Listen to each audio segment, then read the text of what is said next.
최근 젊은 층들의 이 욕설 사용에 대한 문제가 끊이지 않고 있습니다. 청소년들의 경우는 더욱 심한데요.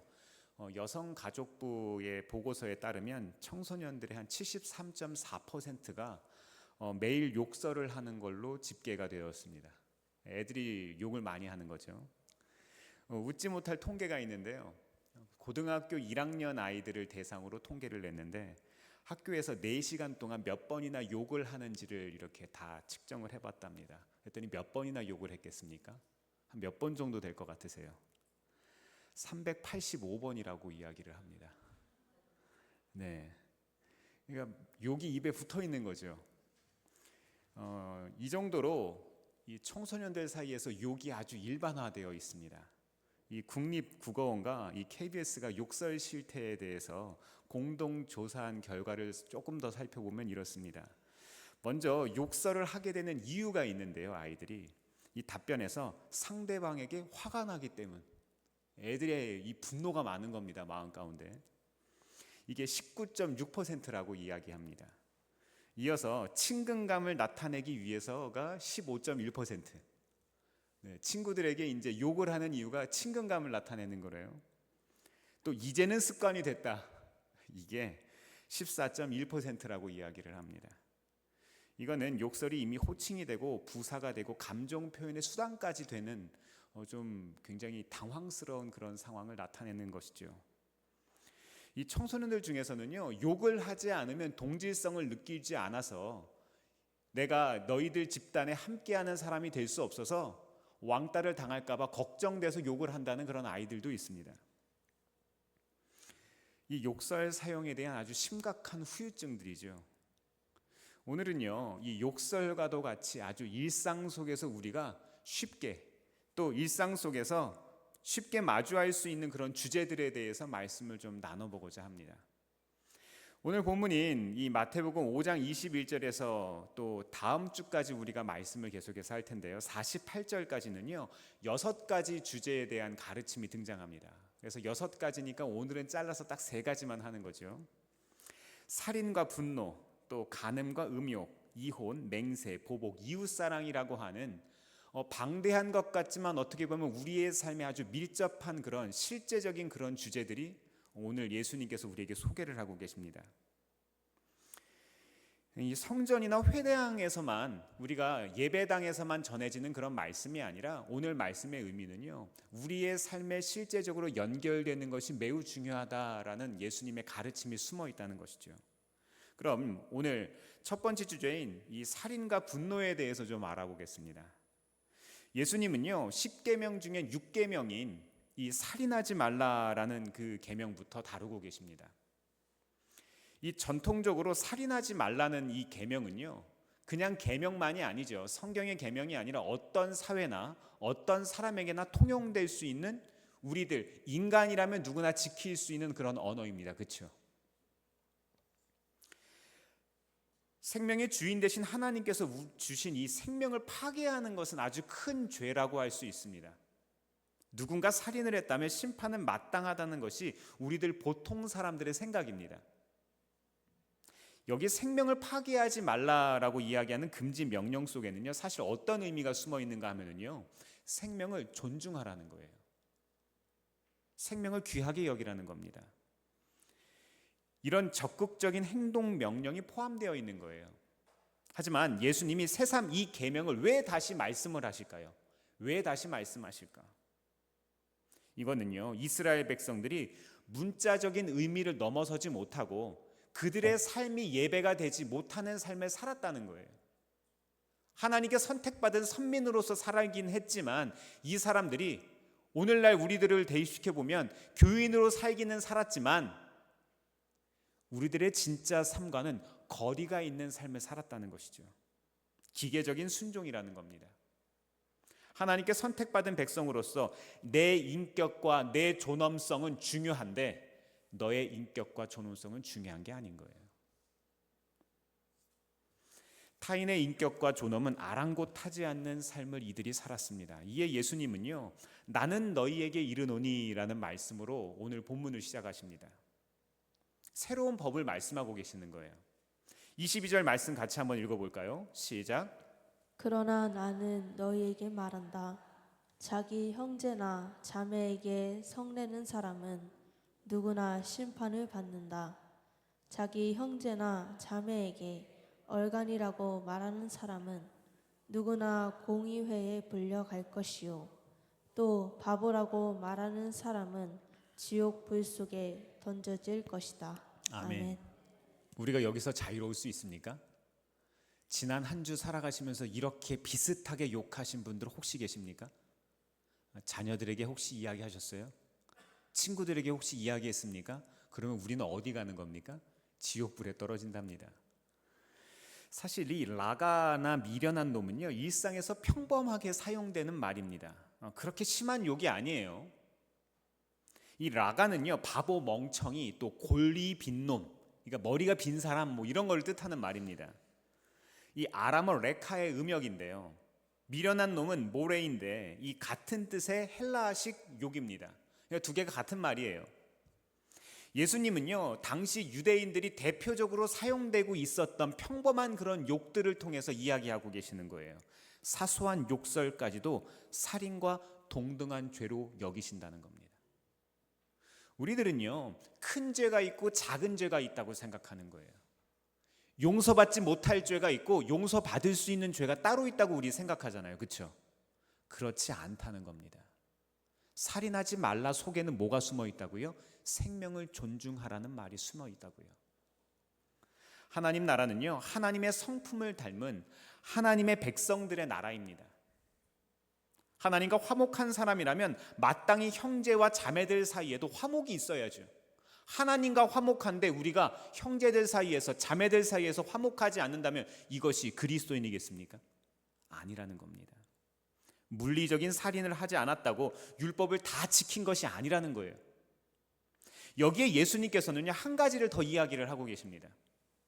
23절에서 24절 말씀을 보면은요, 관계가 무너진 채로 예배의 자리에 나아가는 것이 마땅하지 않다고 이야기하고 계십니다.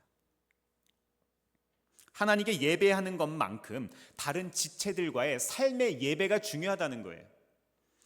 예수님은 형제와 화목하지 않은 상태에서 하나님과의 화목은 있을 수 없다, 이렇게 이야기하신 겁니다. 오늘 우리가 읽고 있는 본문이요, 이 말씀의 앞뒤 문맥을 보면 훨씬 더 은혜가 됩니다. 이 바로 앞에는요, 어떤 본문이 나옵니까? 그 유명한 예수님의 설교, 팔복의 말씀이 나옵니다. 오늘 우리가 읽은 본문 바로 전에요. 5장 5절 말씀 보니까요, 하나님과 사람 앞에서 온유하라고 이야기합니다. 또 5장 7절에는 긍휼히 여겨야 되고, 5장 9절을 보니까 화평을 추구하는 삶이 하나님 자녀의 모습이라는 겁니다. 그 이후에 어떤 말씀을 하고 계시는 거예요? 오늘 이 이야기를 하고 계시는 거예요. 다음으로 예수님은요, 살인과 짝을 이루어서 분노라는 것에 대해서 이야기하고 계십니다. 25절 같이 한번 읽어보겠습니다. 시작. 너를 고소하는 사람과 함께 법정으로 갈 때에는 도중에 얼른 그와 화해하도록 하여라. 그렇지 않으면 고소하는 사람이 너를 재판관에게 넘겨주고 재판관은 형무소 관리에게 넘겨주어서 그가 너를 감옥에 집어넣을 것이다. 아멘. 이거 어떤 상황입니까? 누군가 자기를 고발한 사람과 지금 함께 있는 상황인 거예요. 고발한 사람과 고발당한 사람이 지금 한 자리에 있습니다. 조금 뒤에 법정에 도착하면 둘 중 하나는 죄값을 치러야 되는 거예요. 원고나 피고 중에 한 사람은 진짜 죄인이 됩니다. 감옥에 갇힐 수도 있고요, 보석금이든 배상금이든 값을 지불해야 나올 수 있습니다. 이 말씀의 깨달음은 뭘까요? 왜 예수님께서 지금 잘잘못을 따지는 이 법정의 일들을 이야기하고 계실까요? 잘잘못을 떠나서 궁극적인 결론은요, 화목이어야 한다는 거예요. 우리가 용서가 왜 안 되는 줄 아십니까? 상대방에 대한 용서가 왜 안 되는 줄 아세요? 용서가 목적이니까 용서가 안 되는 거예요. 용서를 목적이니까 내가 용서를 해주면 내가 손해보는 거잖아요. 내가 불이익을 당하는 거잖아요. 내게 남는 건 없잖아요. 예수님께서 우리들을 용서하신 것, 하나님께서 우리를 용서해 주신 것은요, 용서가 목적이 아닙니다. 화목이 목적입니다. 화목하기 위해서 우리와 용서하신 겁니다. 이해되십니까? 용서가 목적이 되면 우리의 삶에 남는 게 없습니다. 화목이 목적이 돼야 되는 거예요. 그리스도인으로서 그분이 우리에게 먼저 하신 그 화목을 우리의 삶에 이룰 수 있기를 바랍니다. 함께 걷고 있는 지금, 법정으로 가고 있는, 함께 걷고 있는 지금이 화목할 수 있는 마지막 기회라는 거예요. 25절에 급히라는 표현을 통해서 시간이 얼마 남지 않았다는 것을 알려줍니다. 우리는 장례를 치르면 시간이 얼마 남지 않았다는 것을 알게 되죠. 우리들에게 남은 시간이 얼마 안 된다는 것을 알게 됩니다. 근데 장례가 끝나고 나면 3일장 다 치르고 나면 다시금 잊어버리고 살아갑니다. 그렇지 않습니다. 우리에게 생각보다 남은 시간이 많지 않습니다. 제가 지금 40대 중반인데요. 제가 지금 산 것만큼만 살면 죽어요. 맞죠? 인생이 그렇게 길지 않습니다. 네, 그렇습니다. 우리는 우리에게 시간이 얼마나 남아있는지 모릅니다. 이것이 예수님이 가져오신 하나님 나라의 핵심 가치이자 하나님의 정의라는 거예요. 뭐예요? 화목. 이것이 팔복의 핵심이라는 겁니다.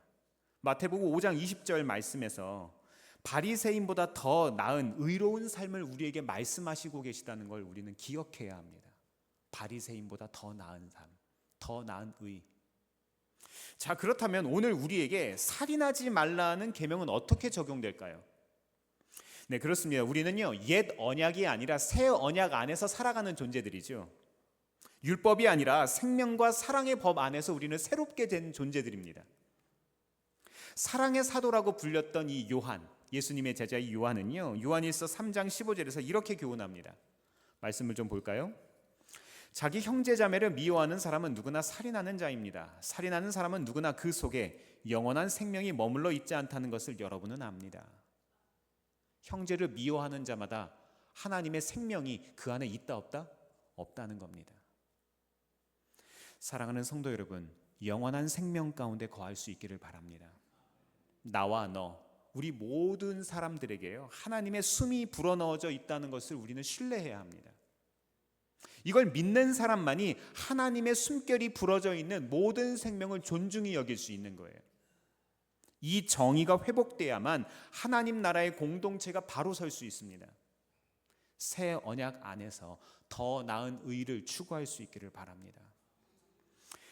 다음으로 마태복음 5장 27절에서 28절 말씀 같이 한번 읽어보겠습니다. 시작. 간음하지 말아라 하고 말한 것을 너희는 들었다. 그러나 나는 너희에게 말한다. 여자를 보고 음욕을 품는 사람은 이미 마음으로 그 여자를 범하였다. 아멘. 오늘 두 번째 주제는요, 이 간음과 음욕이라는 주제입니다. 우리가 살아가는 세상에서 가장 실제적인 주제이지만 동시에 불편해하는 주제죠. 교회 안에서도 잘 이야기하고 싶지 않아 합니다. 이 말씀은요, 십계명의 7번째 계명인 간음하지 말라와 연결됩니다. 고대 유대 사회에서 이 간음이라는 것은요, 합법적인 결혼의 울타리를 벗어난 모든 성적 관계를 뜻합니다. 예수님께서는요, 마음의 음욕을 품고 여자를 바라보는 자체가 간음이라고 해석하고 계시는데요, 꼭 행동의 결과가 있어야만 간음이 아니라 마음에 자리 잡은 음욕이 있을 때 이것 자체가 죄라고 이야기하시는 겁니다. 그러면 여기에서 자유로운 사람이 있다? 없다? 아무도 없습니다. 쉽게 설명하면 이런 겁니다. 길을 지나가다가 아주 예쁜 여성 한 분을 본 거예요. 우연히 눈길이 이렇게 끌렸습니다. 이건 괜찮아요. 근데 돌아가다가 다시 궁금해서 쳐다보는 것은 좀 문제가 됩니다. 근데 거기까지는 괜찮은데 여기에 불순한 의도를 가진 마음을 품으면 이게 죄가 된다는 겁니다. 이해가 되시죠? 여자분들은 안 그런 줄 아세요. 다 똑같아요. 그런데 이 본문에는 남자 얘기만 나올까요? 왜 남자만 나올까요? 남자들이 요즘 말로 잠재적인 성폭력 가해자라서 그렇습니까? 아니요, 그런 게 아닙니다.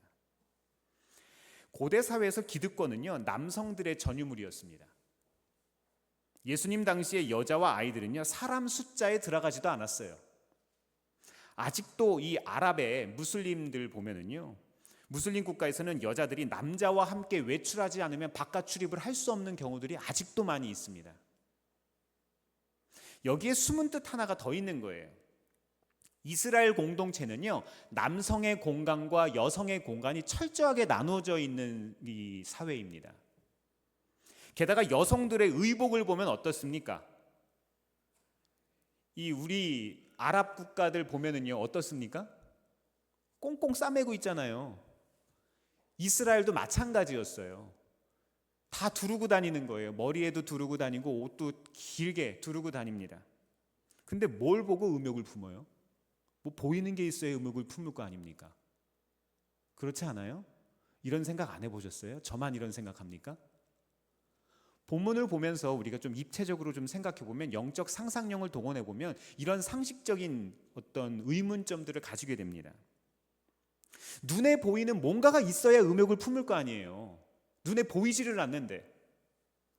일반적인 상황에서는요, 이 음욕이라고 하는 이 감정을 품기가 어렵습니다. 지금 말씀의 상황은요, 여성이 꼼짝할 수 없는 위압적인 상황을 뜻합니다. 제가 아는 아프리카 선교사님께서 처음에 이제 선교를 가서 마사이족에 선교를 할 때 그 선교사님께서 이런 이야기를 하시더라고요. 관계가 좋아져서 마사이 추장의 집에 초대를 받았는데, 마사이 추장이 자기 아내가 한 10몇 명 되는데 그 중에 한 명을 이렇게 주면서 자라고 하더래요. 선물로 준 겁니다. 그날 밤 이제 손님 접대를 한 거예요. 이해가 되십니까? 그런 상황이. 여성을 그냥 소유물처럼 생각을 하는 거죠. 이건 뭘 뜻합니까? 보이는 것보다 보이지 않는 것이 중요하다는 거예요.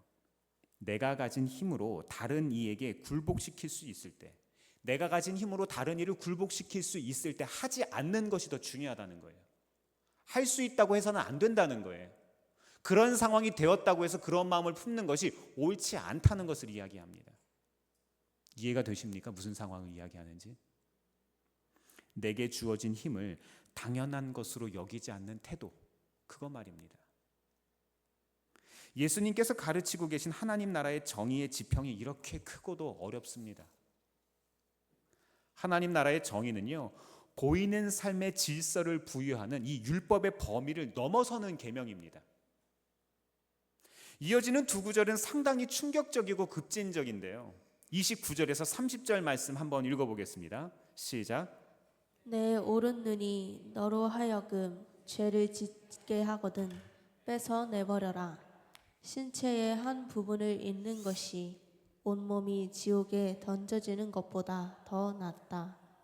또 내 오른손이 너로 하여금 죄를 짓게 하거든 찍어서 내버려라.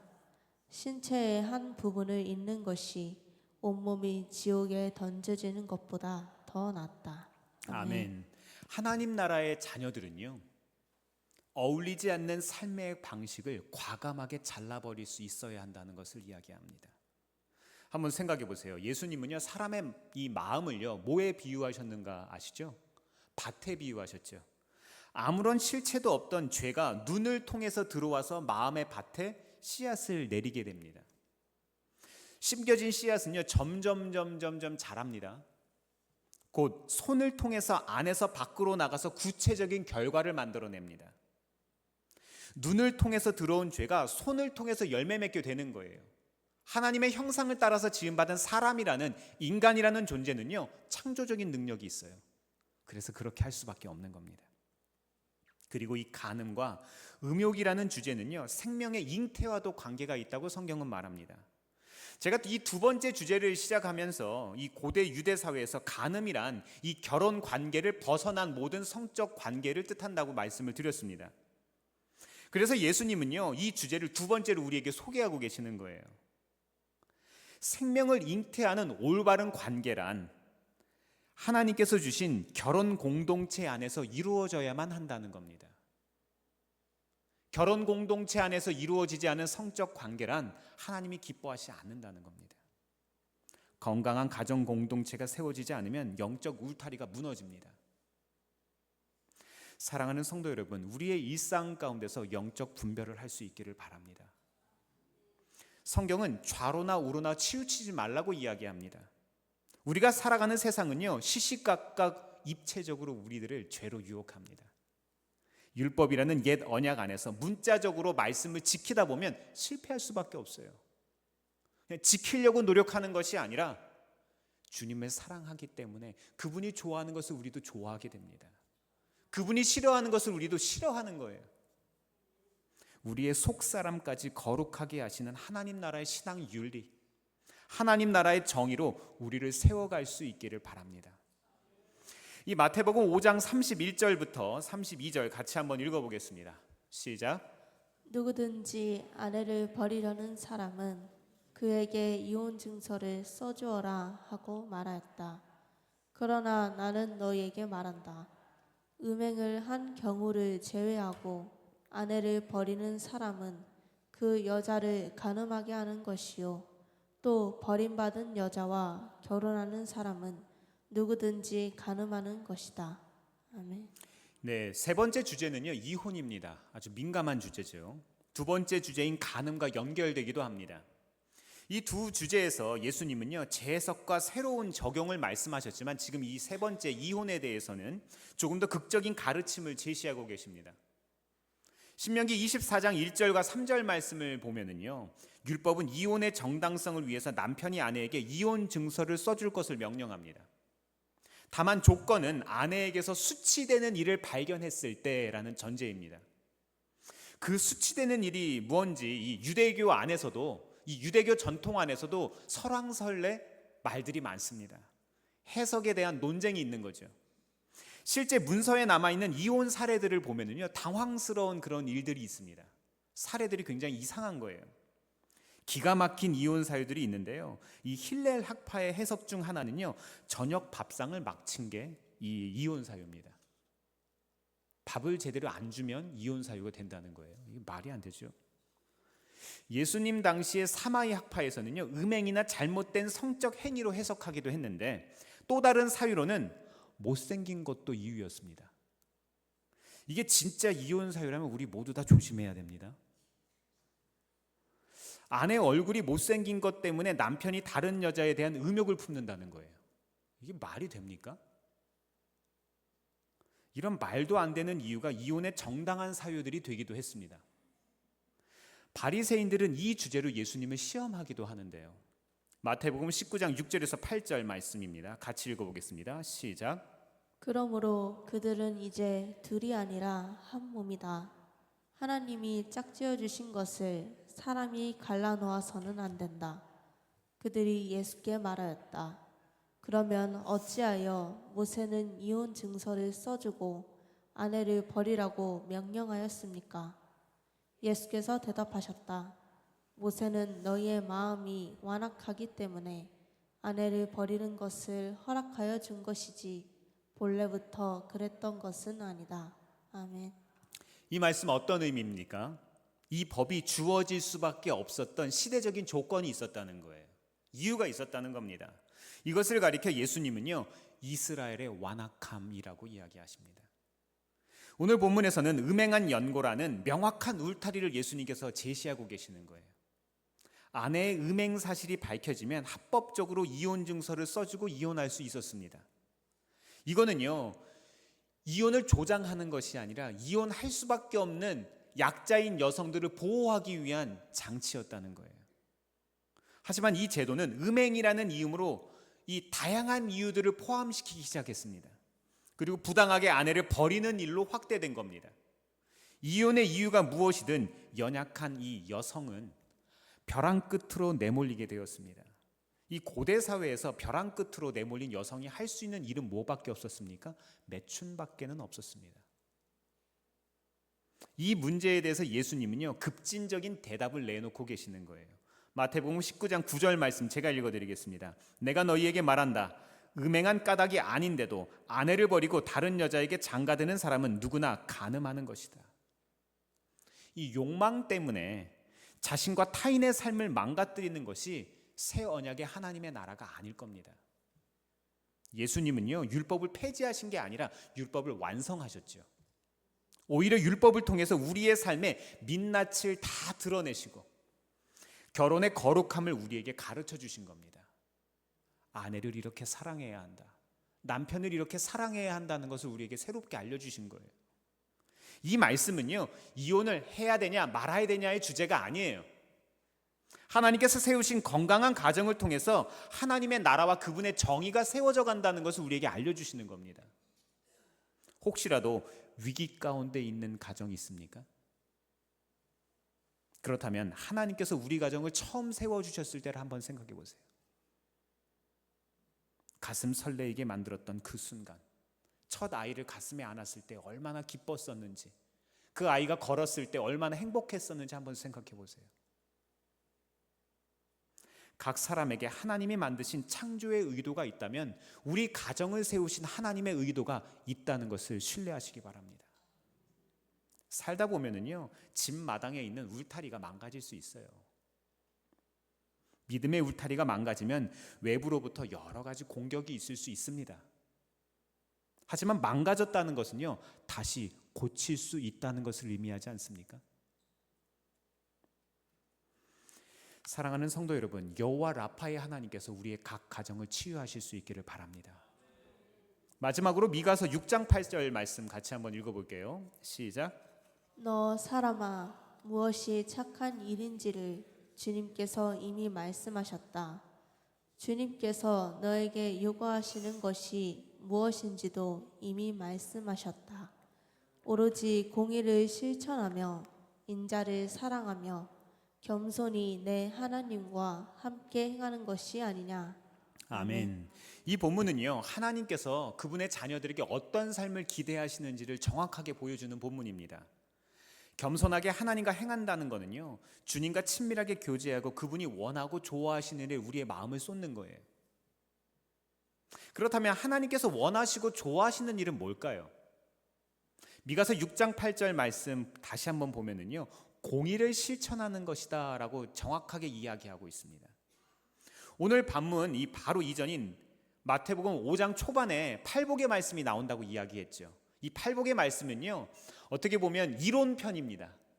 이런 것이 하나님 나라에 꼭 필요한 것이다라고 예수님께서 이론적으로 설명하신 거예요. 신학적으로 다 설명하시고, 오늘 우리가 읽고 있는 6가지 실제 적용 사례는 무엇을 뜻합니까? 실전편. 이론과 실제에 대한 이야기를 예수님께서 우리에게 하고 계시는 거예요.